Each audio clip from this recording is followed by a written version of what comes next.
Mesdames et messieurs, dames en heren, op 12 maart hebben we Nos efforts individuels et collectifs ont permis d'atteindre notre premier objectif, ralentir la propagation du virus pour empêcher la saturation de nos services hospitaliers et ce, afin de sauvegarder un maximum de vies.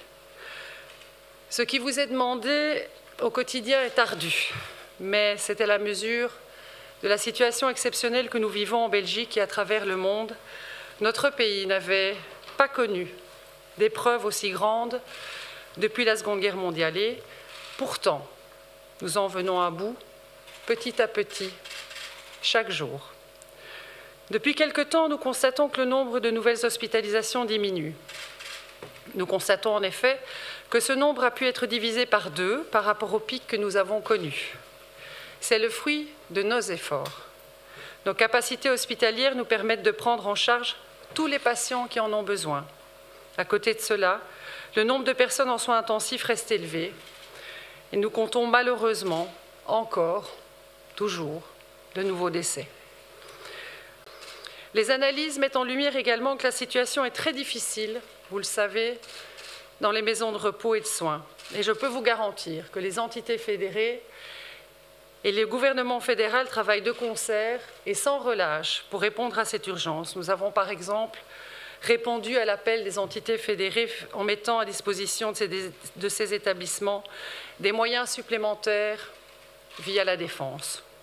À côté de cela, un dépistage massif de plus de 210 000 tests est en cours et il concerne aussi bien l'ensemble du personnel que les résidents. Ce testing à grande échelle doit permettre d'intensifier la prise en charge différenciée des personnes atteintes du Covid-19, préservant ainsi la santé des résidents de maisons de repos et de soins. Par ailleurs, il permet déjà d'apporter un éclairage plus précis sur le nombre de décès dans les maisons de repos. Ainsi, si la Belgique a fait le choix de la plus grande transparence dans la communication des décès liés ou peut-être liés au Covid-19, il semble toutefois que certains rapportages soient surévalués.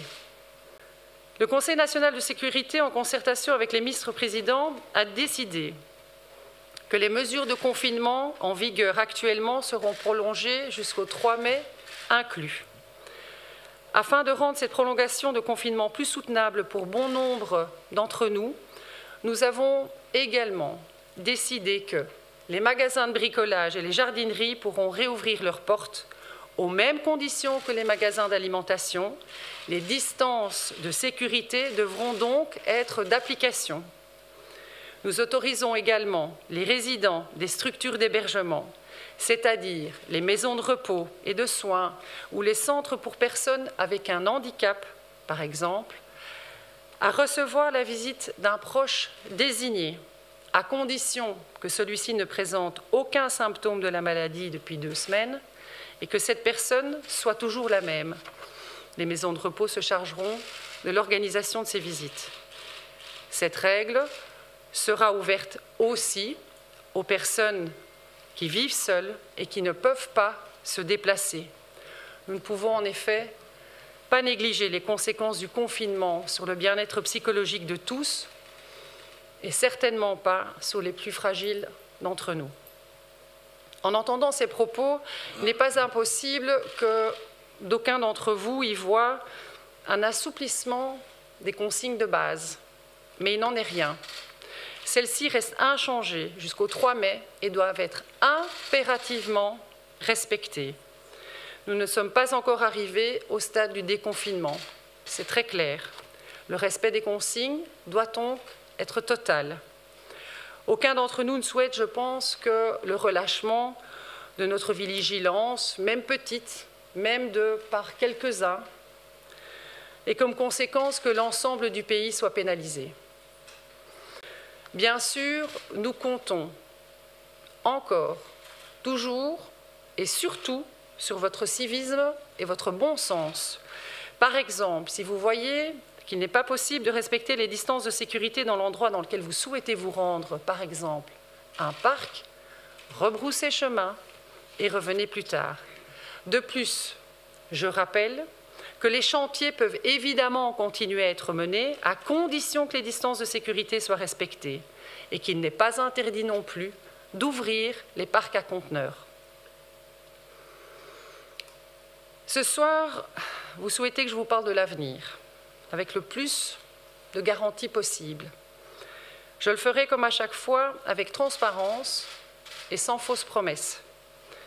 Aujourd'hui, personne ne peut dire quand nous pourrons enfin reprendre le cours normal de nos vies. Le chemin est encore long, il est semé d'embûches et d'obstacles. Notre détermination, je pense, y sera encore maintes et maintes fois testée. Notre volonté aussi. Mais les perspectives de lendemain meilleurs sont à portée de main. Ne nous décourageons pas, bien au contraire. Notre situation continue à être évaluée à chaque instant. La semaine prochaine, nous organiserons un nouveau Conseil national de sécurité qui aura pour objectif d'élaborer de manière plus précise la prochaine étape, celle du déconfinement. Notre objectif, organiser le déconfinement progressif pour le début du mois de mai. Ce sera un processus évolutif basé encore et toujours sur les travaux scientifiques avec un seul mot d'ordre, le ralentissement de la propagation du virus.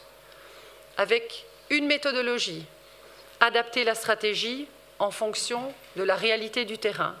Ce que l'on sait faire, on sait le défaire et vice-versa. Tout dépendra donc des résultats observés suite aux mesures que nous prendrons et surtout du respect de celles-ci. Avec une stratégie qui repose sur plusieurs piliers. Les distances de sécurité, le dépistage à grande échelle, mais aussi le tracing, qui devrait mobiliser les entités fédérées de manière importante, ainsi que le développement de nouvelles règles à appliquer dans le monde du travail. En de ontwikkeling van nieuwe regels voor toepassing op de werkplek. Il est clair que le port du masque, même dit de confort, jouera aussi un rôle important dans la stratégie de déconfinement. Un premier rapport nous a été remis par les scientifiques et par les représentants fédéraux et régionaux de la santé. Il nous indique que lorsque les mesures de confinement seront levées progressivement, les masques en tissu seront conseillés. Pour toute situation où les distances de sécurité ne peuvent être respectées. Pour y parvenir, il va sans dire que l'effort sera collectif et il comprendra la création d'une ou plusieurs productions nationales. Ceci étant dit, n'oublions jamais que si le port du masque peut nous aider à nous protéger, il n'est jamais une sécurité à part entière. Il doit être correctement utilisé et ne remplacera pas les mesures d'hygiène et de distance de sécurité. Nous nous prononcerons donc à court terme sur les analyses et les propositions du groupe en charge de l'exit strategy. Principalement, mais pas seulement, sur le timing adéquat et les conditions de réouverture progressive des commerces. On pensera aussi à la réouverture des cafés, des restaurants, des bars, mais à terme. On pensera aussi au voyage. On devra également évaluer la situation des écoles et plus largement des stages, des mouvements de jeunesse. Il est déjà en tout cas acquis qu'aucun événement de masse de type festival ne pourrait être organisé avant le 31 août inclus. J'ai rappelé plus tôt les règles relatives au monde du travail et celles-ci resteront d'application jusqu'à ce que des protocoles d'accord puissent être bouclés secteur par secteur. L'objectif de ces protocoles sera de permettre aux entreprises de reprendre le plus rapidement possible une activité normale, tout en garantissant les conditions adéquates de travail de leurs employés et qui devront être adaptées, évidemment, aux circonstances actuelles. Le télétravail, quant à lui, devra continuer à être privilégié pendant un certain temps encore. Nous nous concerterons bien entendu avec les pays voisins et nous vérifierons les recommandations européennes. Mais nous appliquerons notre propre logique nationale. Nos mesures continueront à être prises au moment que nous estimerons être le plus opportun. Comparaison n'est pas toujours raison. Il faudra également garder à l'esprit que le déconfinement sera une phase délicate à gérer. C'est une stratégie qui exige à la fois de la rigueur dans le raisonnement et de la souplesse dans l'action.